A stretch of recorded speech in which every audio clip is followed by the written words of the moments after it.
Alrighty, folks. We are live at Mogg Squad, A New Dawn, our January monthly tournament. I am your favorite Dreadnought nerd, Noah Michael, here with my best friend and fellow commentator, Fritz Hoffman. Fritz, are you having a great time? I'm a little hungover. We're doing great. We're doing great. We're going to see some Cabal Therapies cast this match, so I'm in my happy place. We miss you too, Waddle Dee plays. We hope to get you up for a monthly very soon. Jordan is one of the lacrosse crew, known for coming up to Madison to show us what Western Wisconsin has to offer in pre-modern. He's on Tide Control, classic mono blue deck. Our good friend Andy Levine, kind of the most well-known pilot of this deck. And Chet on kind of a spicy brew we don't see too often, although our good friend from Spain, Gustavo, used to play something similar to this. Pattern Rector.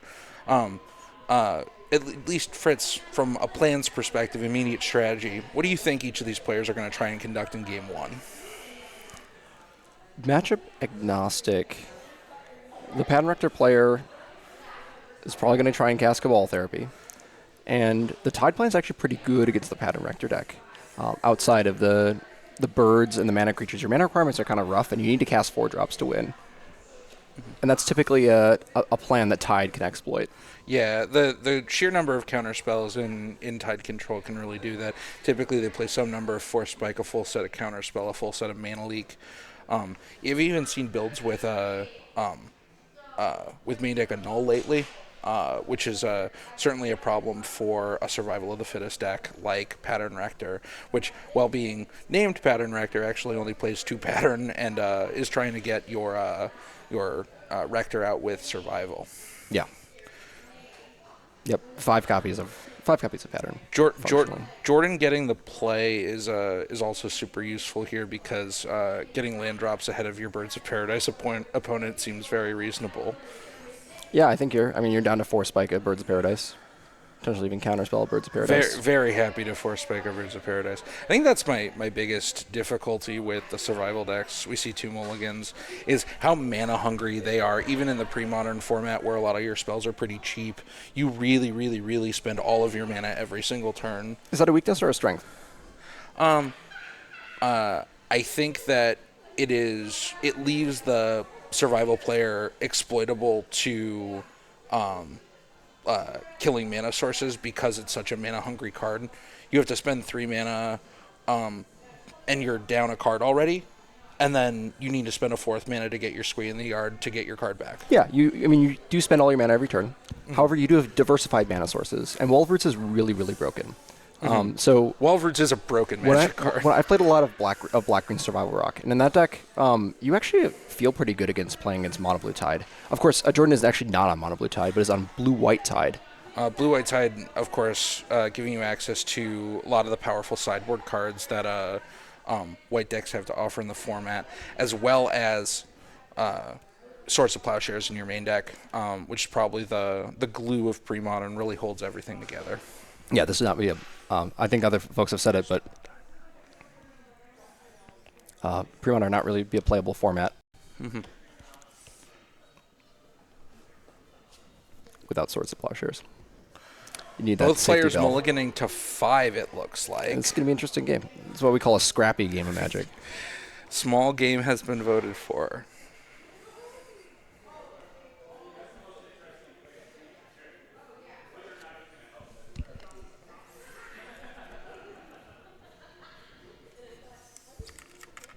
Fritz, what is your beverage of choice today? What are you going for at 1 p.m.? Because I think I'm on sparkling water, in deviation of my standard. Grabbing a cocktail already.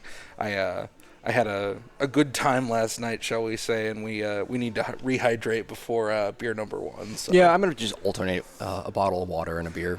That makes sense to me. That seems like a good play. Chat, what would your 1 p.m. beverage play be at the tournament? Actually, yeah, 1 p.m. beverage plays. I think we're solidly in 1 drinks to have an alcoholic beverage territory, especially on a Saturday. For sure. Yeah, interesting. I think Waddle Dee with the other correct universal pick one, pack one Diet Coke. Great choice. I think I agree in chat that Pattern Rector is probably favored on a smaller game hand, but I mean, Jordan seems to have like a really solid start here, playing Goated Land Coastal Tower on turn 1 and then holding up 2 counterspells and a Chain of Vapor for the rest of the game. Namely Mana Leak, but they last for a long time. So just see a Coastal Tower and pass. From Chet Caves of Coilos. Going to 19, and is that Duress? Nope, that's a Carrion Feeder. Oh, Carrion Feeder. It's one of them secret the secret layer printings. Me not recognizing the new printings. Plow is a great pickup for Jordan. We see a fetch land and pass. Coastal Tower. Randy Bueller, when Randy Bueller brought Coastal Tower to R&D, they were kind of aghast at the idea of printing more dual lands that didn't hurt you. Walroots, Broken Mana Source. Very painful mana base, but Broken Mana Source. Right. Fetching for... I imagine we're fetching for Island here, most likely. Mm-hmm. If I'm in Jordan's seat, I'm actually pretty tempted to counterspell this wall. Maybe the wall's on the stack still. I imagine the wall's still on the stack. I think, given how much pre-modern Jordan's played, I can definitely see him wanting to stifle Chet's Miller, especially in a mulligan. Oh, but there's also Swords of Plowshares in hand, so that actually also is a very clean answer to the wall. We do catch a draw. Factory, another great pickup here, making our land drop. Yeah, this makes me even more like I think we are going to see a wall get plowed here. Is there any reason to plow wall during your own turn to prevent it producing mana like during... I think your preference is to avoid the situation in which your opponent casts Academy Rector and is immediately able to sacrifice it. I've never faster wanted to... You have some options here. You can either counter the Rector, or you can plow the feeder before the Rector resolves. Yeah, I think I want to... I'm really in for Mana Leak here. Yeah, I think Mana Leak makes sense here. Mana Leak cannot pay 3. Beat down with Carrion Feeder. Yep. That is one point that a lot of these survival combo decks have up on other decks, is that they can also just beat you with 1/1s. Yep, creature combo. Which is a very, very reasonable game plan against some of the creatureless decks or creature light decks in the PM format. The pod strategy. Birthing Pod, the most notable of those creature combo decks, where it's just a bunch of 2/2s. There's Survival of the Fittest. We see the Boogeyman, Survival of the Fittest. So this does... 2 mana up. We do have Mana Leak here 2 mana up, for so just survival. barely not able to pay here. Pitching oh my God. Elvish Spirit Guide to pay for Mana Leak. Oof. That shows you how high leverage Survival is in this matchup. It looks like Jordan considering Chain of Vaporing Survival of the Fittest. I think you... Source of Plowshares Chain of Vapor doesn't beat Survival. You need to have a counter. You need to have a way of countering it on the way back down. Yeah. Wow. Now the question is, does Chet just have another creature in hand? Because otherwise, this Moldify is going to run away. Yep. Plowing Wall indeed earlier looks better now. Yep, that Plowshares is not looking very good anymore, because now Chet's mana is more or less developed.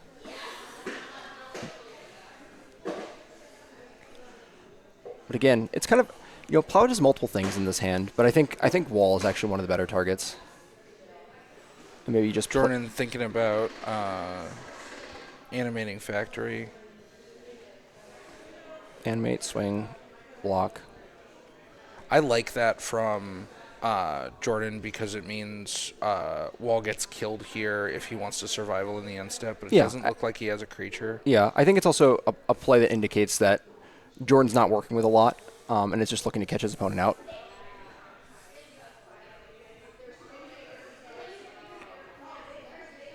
Yeah, Walroots is the best combo with survival. Honestly, Walroots is more important of a combo card with survival than the Squee. All right, we see the classic play pattern of get Squee. Going to draw an extra card, on net an extra card every turn for Chet. Yep. So last card was in fact a creature. this happening on upkeep? Uh, I think so. no, he played second City of Oh, Brass. second We're city. in, we're in Yep, yep, his yep. main phase. Yep. Chet Yeah. using the shuffle portion to think about what he's pitching with the squee. It's possible he casts squee here. I would not be too sure what that line looks like, but I would never do that in a million years. I was surprised we didn't see a shortcut pitch squee. I've not played enough Pattern Rector to know the deck's lines. Presumably, you're going to go get something like. Honestly, just might get another Wall of Roots. You kind of like.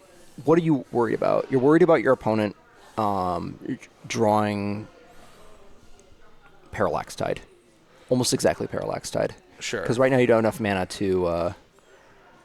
So yeah, I'm getting To combo- birds. I'm getting combo off your birds. opponent. I think actually birds might be my top of the list because it just lets you cast more spells. Mesfiend, Interesting. not a bad choice. Yeah, it's okay. I actually like it a lot less than getting a mana creature. I think maybe Chet is, maybe his assertion is, with this squee and this Wall of Roots, I'm going to be able to get mana creatures on a later turn. But mana creatures on an earlier turn are better because then they produce mana. Yeah. We'll see. Mesmeric Fiend also allows you to do things like insulate yourself by when you're trying to find a particular combo piece. It lets you combo off earlier, too. Yep. If he's like, I'm betting that my opponent doesn't have... holy crap. What a Factor Fiction. That's a Factor Fiction.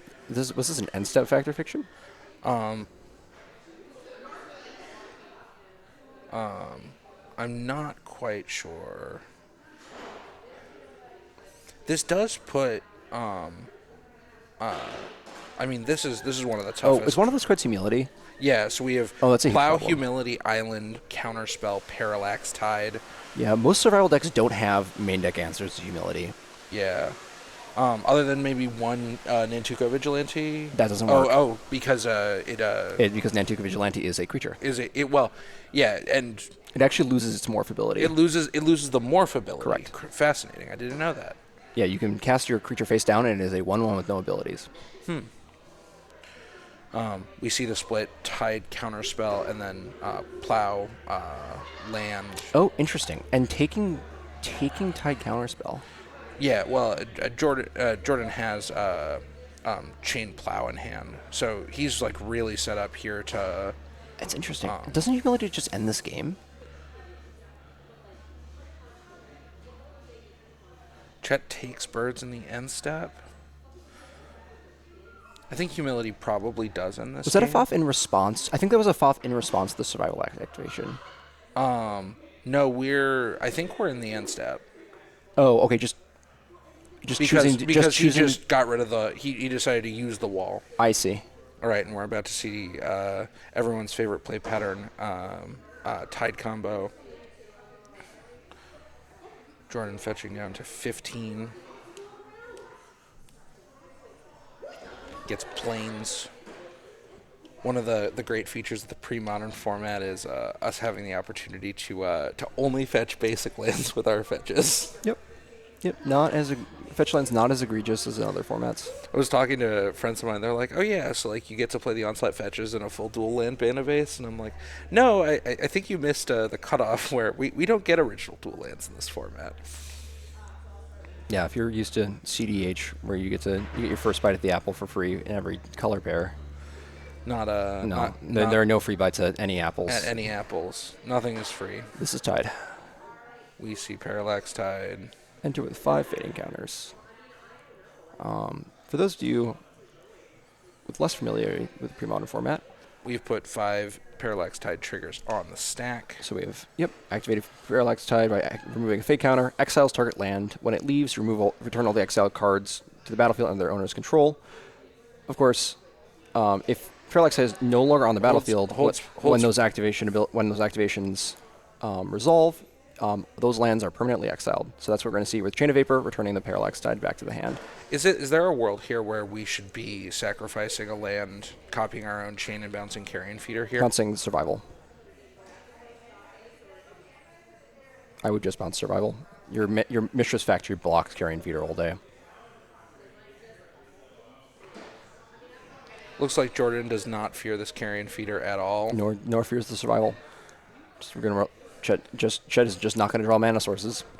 Doing a friendly remind my opponent that there is a squee in their graveyard.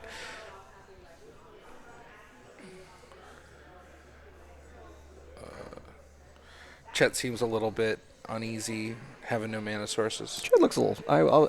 Wouldn't put it as uneasy. I would look a little dejected. Got the resting the fist on the jaw. Mistress Factory beat down. Not going to activate. Just getting there for 2. 13 to 11. And Chet decides to pick it up. Yep. No, countering Wall of Roots there definitely seemed to be the right call. And you were absolutely right that I think taking a mana source there turned out to be the right call. Yeah, I mean, that Fact Fiction was just brutal. Yeah, that was maybe one of the strongest FOFs I've ever seen.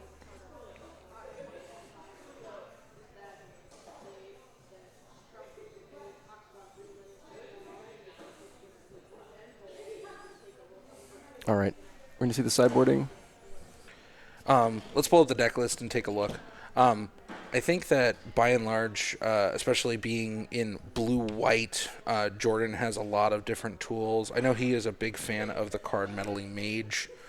Let's take a look. Sideboard. We have Fourth Tide, Last Breath, Warmth, Phyrexian Furnace, Wrath of God. So one of each of those. Yeah. 3 Abances, 3 Annuls, and 2 Hydroblasts. I love a null here. I like Wrath of God, of course. I like Phyrexian Furnace. I like Last Breath. Do you think Last Breath is reasonable? I don't really want to put Last Breath in my deck. If I wanna plow and mana leak my opponent's Wall of Roots and Birds of Paradise, I'm very happy having a 5th copy of that effect. I think this isn't a life total matchup, so maybe that's reasonable. I really like Wrath. I think Abeyance comes in. You think Abeyance comes in? So if you Abeyance in response, so Abeyance does a couple things. One, it stops the combo if your opponent ever goes for the combo. Mm-hmm. It also allows you to, I don't see any disenchants of any kind, but it allows you to prevent activations of does it prevent mana abilities? I don't think no, it does not prevent mana abilities. No, it does not. It did back in 1997. Did it really? That's wild.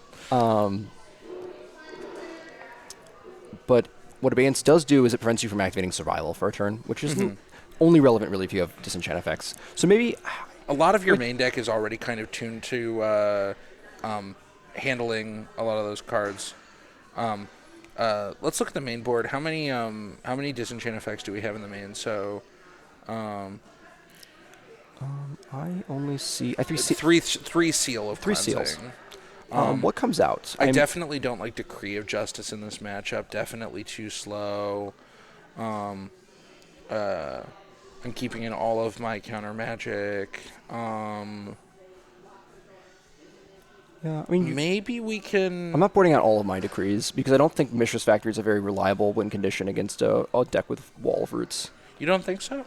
No, because your walls don't attack through 0/5s. Sure, but we have between Wraths and Tides, there's only 4 Wall of Roots in the deck, man.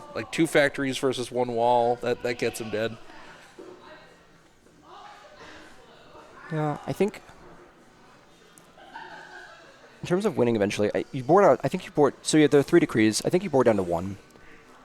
I don't think you ever want to go to 0. Go to 0, yeah. What is actually actively bad?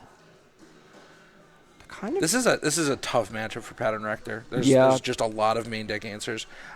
You can make an argument that Accumulated Knowledge is a little bit slow against a deck that's trying to combo, but it's also a great card that makes you. It's a great card against discard as well. Yeah, and we saw a really pretty grindy game there. Even obviously it was a mold of 5 as well. Let's look at the other side. So we got Chet. So obviously Cabal Therapies, 4 Carrion Feeders is interesting. I imagine you want to board down a little bit on Carrion Feeder. Main deck Let's bombardment. jump to the board quick. Yeah. Yeah. Let's see. Plows. Xantid Swarm is quite strong. Yep. You'll need. You saw humility, so you have to bring in naturalize. Mm-hmm. Xantid Swarm's going to come in. Let's see. Uktabi Orangutan. I think you should expect you should expect something like Phyrexian Furnace, which is a problem for you. Genesis could also come in too. I could definitely Genesis see is that. very good against the blue decks generally. And then Form of the Dragon. Form of the Dragon. That's an interesting plan. I think that if you are making the assessment that my opponent is unlikely to be playing very many Decree of Justice after sideboard, that Form of the Dragon is a reasonable thing you could put in your post board. Yeah, it actually might just be better to board out of the primary Pattern Rector combo and just board in something like Form, or just like a thing that needs to be answered. I think Jordan has a lot of resistance to the primary combo, which requires a creature dying, another creature dying, Three Phyrexian Furnaces between main and side. Yeah, and a bunch of Phyrexian Furnaces. Well, yeah, obviously Chet doesn't know how many graveyard hate pieces to expect, but Sure, but yeah, you bring in the Oktabi expecting some number, and if you're really smelling it, then you should consider also boarding into an alternate combo. we do see both players on a Molda 6. Jordan just fast ships it down to 5. Yep. Yeah, I mean this is one of the weaknesses of the blue-white list over mono blue is simply that your mana doesn't always function as reliably. Yeah, and unfortunately, Jordan's just had hands without lands. Yeah. Yeah, and also, blue-white's trying to assemble a combo of a chain plus a tide, or a seal plus a tide. It is interesting how there's only 3 tides and 2 chains in the main deck, with seal as your primary way that you're making your tide combo in Jordan's build.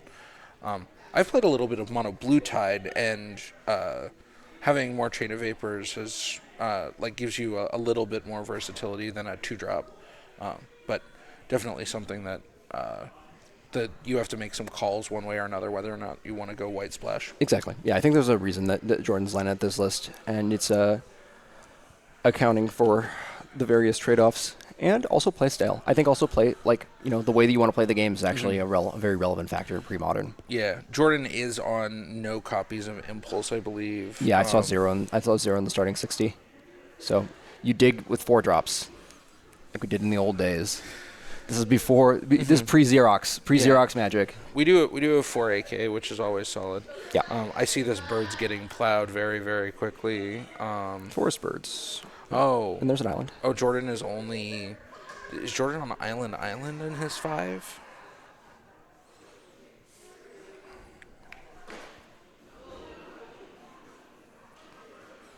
Chat with all his primary colors, and that's a turn 2 survival.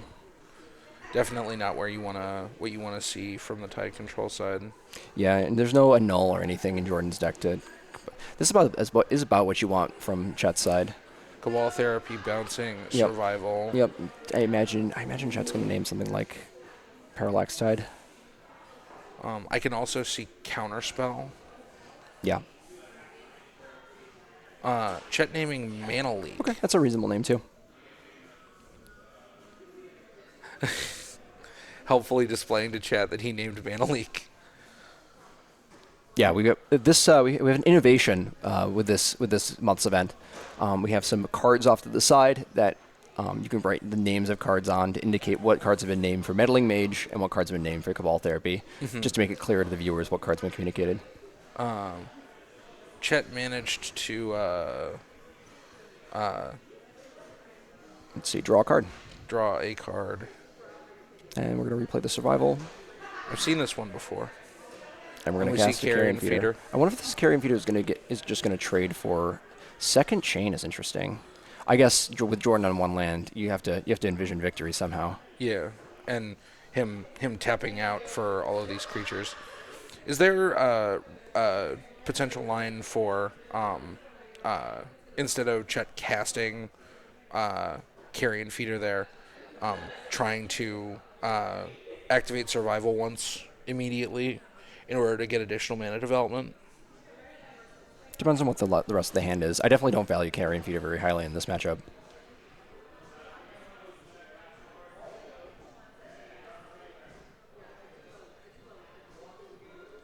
But again, there's hand contextual things that would make you want to put a carry and feeder into play. Yeah, maybe Chet is holding A rector. a rector already and wanting to push forward with the combo. Or with a Mez Fiend. That could be spicy. 4-drop. That's an Academy rector. There's a rector. There's not really a reasonable response that Jordan can have to that. There's no Force Spike in the deck. Oh. Yep. Okay. Just accounting for the fact that Caves of Quellos tapped for the carrion feeder earlier. Yep. So carrion feeder was cast with Caves of Quellos. A fetch and Windstone Teeth was activated. So that's so 18 is the correct life total for Chet. Sack Director resolving Rector's activated ability, getting Triggered pattern. ability. Finding pattern. And this should allow Chet to win here. So what pattern does is it's an aura, goes on a creature. When that creature dies, you get to search your library for a creature card and put it on the battlefield. And I think the card we're going to go see here is probably Iridescent Drake. Yep, there's Iridescent Drake. When Iridescent Drake enters, you can put an aura in any graveyard onto the battlefield, and it comes in and enchants Iridescent Drake. So in this case, it's going to be the Pattern of Rebirth. So Chet is going to sacrifice the Drake to the pattern, or sacrifice the Drake to the feeder to go and find a Karmic Guide. Karmic Guide is going to bring back the Drake. Drake is going to bring back pattern. Sack Drake to pattern, get 2 more creatures, and then we loop Drake in Karmic Guides until Carrion Feeder is arbitrarily large. Yep, and that's going to be a lethal amount of damage. We're Volrath Shapeshifter. Oh, crazy! We love this We're getting shit. crazy in here. So right. now we're just looping Karmic Guide and Volrath Shapeshifter. This is very, very, very funny. I remember Sam mentioning this at our weekly, and Jordan picking up all the cards. Yep. Not a great go for it on Jordan. Had a rough Mold of 5 with the plow. I mean, yeah, getting stuck on one land is never going to function for you. So we're going to go to a game 3 here. Do you envision that Chet and Jordan are going to change up their sideboarding? I don't think that I got enough information as Jordan. Oh, it looks like he did not board in the third Phyrexian Furnace. Yeah, but now noticing the importance of that to the combo. It does seem interesting to me. It's possible that Chet pivots into just Form of the Dragoning, given that he's now shown combo to Jordan. Yep.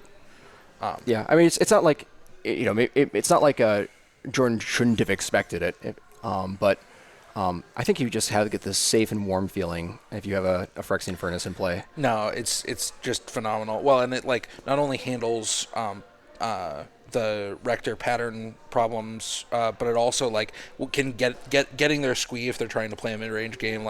No more extra card for you. Yeah, it interacts with every part of the survival game and interacts with the combo. It's one of the better cards you can have against these combo survival decks. Looks like Jordan's making some considerations around that third Furnace. It doesn't look like he kept in he brought in Abeyance, but definitely an open question. Yeah, I think you're just able to control your opponent in other ways. I think this is not the matchup for Abeyance. No, definitely other spots in the pre-modern format. There's some big spots, some 12-12 spots. 12-12 spots. My beloved Shrimpy boy does not like to see Abeyance on the other side of the board.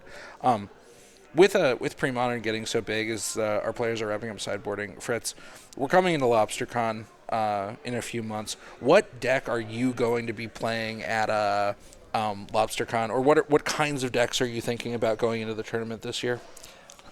There's a couple decks that I really like playing right now. One, of course, is the Cabal Therapy deck of the month, which is Moneyball Black. Yeah, tell me how you like Aaron Sorkin films, because we're playing Moneyball. Yep. Every card gets on base. No, I like that deck a lot too. I think that it attacks the present metagame. And at LobsterCon, unlike at some of these monthlies, you have a greater expectation of the kinds of decks you're going to see due to the having just a larger field. Just and a more national field. Right. We do have a very strange meta here at the tournament today. We have bunch of weird combo decks in the room with multiple copies of Alurin, Zombie Infestation, multiple Reanimator players. It's going to be a very exciting day. Yeah, I'm excited to see what shows up in the feature match. So if you're tuned in now, stay tuned. Yeah, because it's there's going to be great. hours and hours of wonderful pre-modern content coming your way. And you get to hear Fritz and I's beautiful voices because Will is on vocal rest because he's recovering from illness. So we are stuck in the booth for the next 8 hours. At some point, we'll even show our faces because we can transition to that scene in OBS. All right, so players are still shuffling. Looks like Jordan had some serious deliberation to do around. It's just so hard to cut cards from your deck. Yeah, really good. every card is good. No, I definitely think on the draw it's also a lot more difficult because deciding what you want to play on turn 1 in the black-green survival decks is a tough thing. Are you deploying mana creatures? Are you casting Cabal Therapy? Whereas when you're on the play, you have kind of the best of both worlds, where you don't lose a lot of tempo by deploying a mana creature earlier, whereas you have a lot more difficulty on the draw. Generally, in these against these reactive decks, I'm playing mana creatures. The way that you win is by having a mana advantage over your opponent. Generally, Cabal Therapy on Counterspell can wait because Counterspell's just gonna wait. Counterspell waits as long as it needs to. So we see players looking their first 7s. I am snap keeping that hand if I'm on Jordan's side. I see combo plus plow. Yeah, I see functional mana plus cards that can be cast with that mana. We see two 7s. Yep. City of Brass into and bees. The fucking bees. Send the bees to the fields. No more bees. No, tell me more about the bees. It's my least favorite Magic card. So bees, the Xantid Swarm. It's a 0/1 flyer. When it attacks, target blue player is sad. They cannot cast spells during the current turn. Yep, defending player cannot cast spells. I think this card does see play in CDH as well. It's a little interesting because it only shuts out one player. Do you think we're going to see a counterspell on Mezfiend here? It depends. It depends on. So, you had to look at Jordan's hand. Are there multiple copies of any of the cards? No, I don't see multiple copies, but we don't have a plow. And unlike a lot of these modern kind of what we call mesmeric fiend effects, it's not like you can cast a removal spell in response and end up getting your card back because they're separate triggers. Right. I think counterspell is a very reasonable. Just trade mana for mana. And I also you have a plan in which you're trying to get rid of all of Chet's mana. Yeah. And have it. Usually, when your opponent, when you have that's 4 or 5, that is a great draw for Jordan on a null, setting him up to counter survival or pattern if he hard casts it. Yeah, I don't think we're going to see a turn 3 hard cast pattern with only 3 lands in play. But no, discuss. But for the rest of the game, I think it's a card that sets Jordan up quite well. There's Carrion Feeder and there's a Cabal Therapy.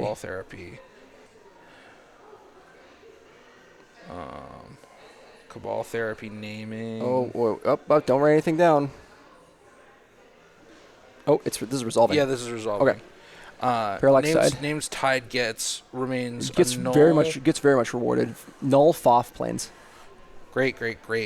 I'm tempted. I throw the Carrion Feeder into the graveyard to eat this Factor Fiction. Yeah, I want Factor Fiction out of Jordan's hand, and then suddenly you actually have something to play around. Chet does not fear Factor Fiction. I think I've not played the Pattern Rector deck. I imagine Chet has something like a Pattern in hand, or Rector in hand. Maybe he's like, I'm just going to kill my opponent. I don't care about what card he has in hand. Notably, the Pattern combo requires one other creature in play in order to be executed. So you need Pattern, you need Rector, you need Carrion Feeder, and you need one other creature. Unless we're turning into a dragon. Yeah, that could be the plan. Did you see if Chet boarded in the forum, or was he pretty holding it close to the chest? I didn't see Chet's sideboarding decisions. That could be the case. Shout out to the 8 viewers in chat. We appreciate you dearly. Hope you've got a nice cold soda or beer and enjoying your Saturday afternoon hanging out with us. A nice cold water, Water or is a hot also cup of tea. It's acceptable. wintertime. Whatever warms your soul. All right, we do see the Cabal Therapy. I'm firing off here if I'm Jordan, I think. I don't think I want to Yeah, let this get pitched. Yeah. I mean, this does provide a window for Chet to, for example, resolve survival of the fittest. Factory. Ooh, that's Five lands. So I imagine you split something like. Oh, interesting. Splits Factory and 4 lands. Jesus. I will take 4 lands. Yeah, interesting. And he takes a null. Yep, a known card. That makes sense. And there's Goblin Bombardment. Powerful. So that tells me that and second Carrion Feeder. Yeah, that all makes sense. So they Goblin Bombardment. Goblin Bombardment tells me that great draw for Jordan of Phyrexian Furnace. Gonna do a lot of work here.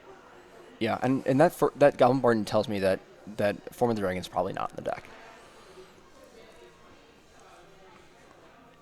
So there's a Furnace. This Furnace is just going to start shredding this graveyard. Another draw stuff from Chet. We see Bees, and it looks like Pattern of Rebirth. Yep. So this will be a combo next turn, but not with the open mana plus. Yeah, with open mana plus Furnace, this really removes Chet's ability to combo. Jordan eats bottom card, draws off AK.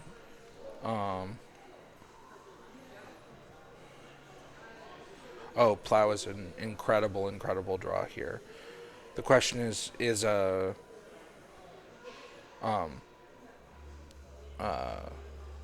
Jordan astute to exile the feeder? He exiles the swarm. B's got to go to the exile. B's got to go to the exile zone.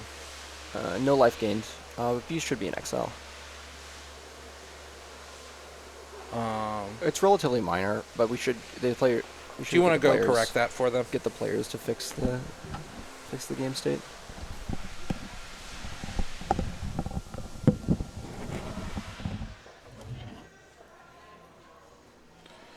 And now we have the Noah Michael hour. I have taken over the stream because Fritz had to leave for a second. Putting things on pause.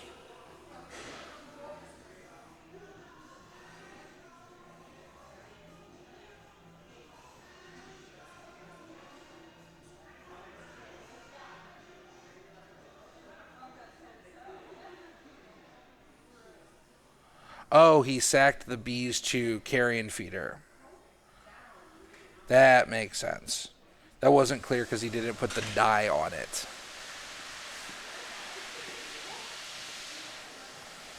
All right, Jordan eats bottom card. Pattern. Foolish of us to expect that any creatures are ever going to go to exile when there are 2 sack outs on board. That's reasonable. I just assumed that they did not represent the change at all, so I was surprised. All right, looks like Jordan takes 2. The need for a second creature is really making this beatdown plan the current path to victory. We see Cabal Therapy. Very curious what he's going to name here. I think you either named Fact or Fiction or Tide.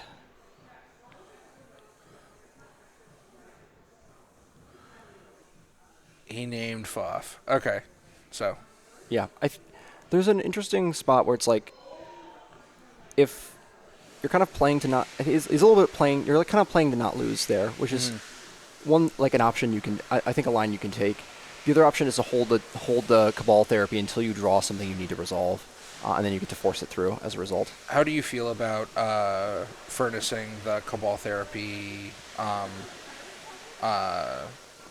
now, or giving Chet a chance to resolve it? I think that's a little bit loose because you need that Phyrexian Furnace to stop Chet from resolving a creature and then winning with the pattern.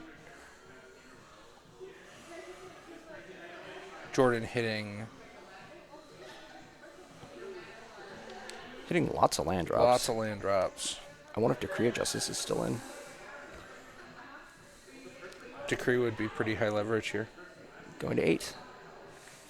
Only 4 more turns. Just firing off another therapy. I mean, I definitely can see casting 1 mana leak here. Reason being is that's the face-up card. yeah, that's the face-up card, Yep. and if he says it, he's gonna discard 2. Yeah.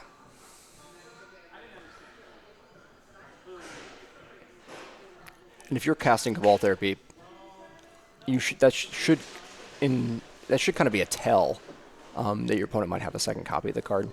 Now, of course, there's levels to this. Yeah, always levels.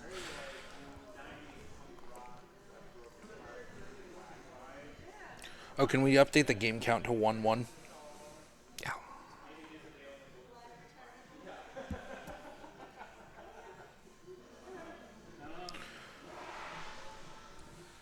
Yeah, this is game 3, and we have about 12 minutes left in the round.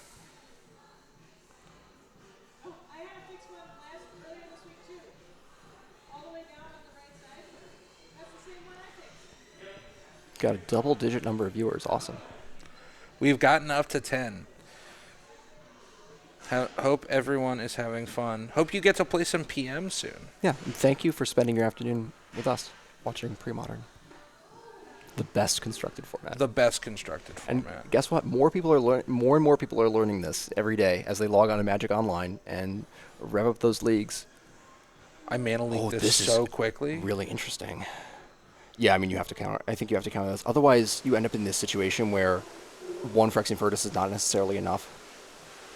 I'm very tempted to chain Carrion Feeder here. Forcing my opponent to pattern. Forcing action. Yeah. And there's chain. Yep, and then we're going to see the chain. And then the sacrifice in response. And getting Drake. And then this allows for Furnace target pattern. Yep. Yeah, Drake does Drake target? I actually don't remember. I think it targets. I think it just targets an aura card in a graveyard. So we're going to see what? Wait, why is Drake in exile? It's not supposed to be. Why is Drake in the graveyard? What? What is happening? The players have... Why did my opponent just pick up a Cabal Therapy and put it in his hand? Okay, so the Drake trigger. Okay, so Drake is in play. Did Chet just pick up another card? I don't know. Yeah, he picked up a card from his yard and put it in his hand. Yeah, what is happening here?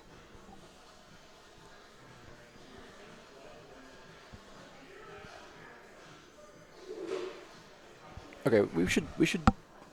Well, wait, we may have to watch the footage back, but like Chet did pick up a card from his graveyard and put it in his hand, I think.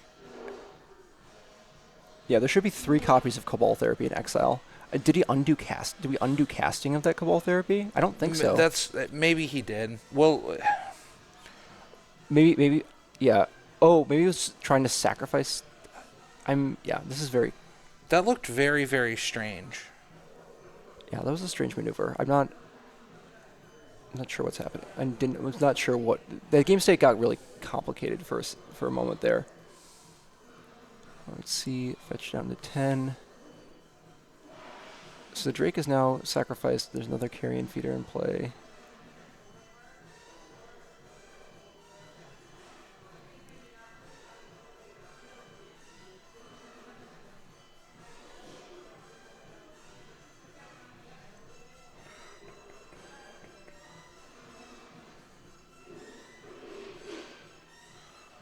And there's a pattern. Counterspell target pattern. Counter the pattern. Very reasonable. This Goblin Barn's actually doing a lot of work in this game. That it is. Just representing an additional Second Furnace. more and more damage. I feel like I have to cycle this Furnace now. I need a card that does something. Jordan's like, I'm at 4. I have no fear. Oh, wait. So where did that Cabal Therapy go then? Because now Chad has 0 cards in hand. Very strange. Something got picked up, but it's all good. Looks like the players are resolving the game state just fine. Jordan at 2. A Fact or Fiction would be a big draw here. Another land. Jordan on land. That's possible. They got erroneously exiled. Yeah, that's quite possible. Very possible. And we're just gonna see. That would kill Jordan. Next turn. Oh no, Jordan's at 3.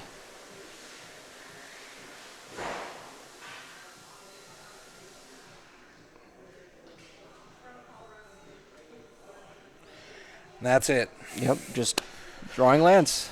Drawing lands will lose you games. Pattern Rector picks it up 2-1. Very, very bizarre game state moving around, but we do have a victor in chat. Yeah, I think that was I think that just got a little confusing there. And it's very possible that did. I think that we got a Cabal Therapy that was erroneously exiled. So that's going to do it for round 1. That's going to do it for round 1. So. As always, I am Noah Michael. This is my friend Fritz Hoffman. And we will be back for round 2 in 10 to 15. Yeah, go get a drink, but don't go anywhere.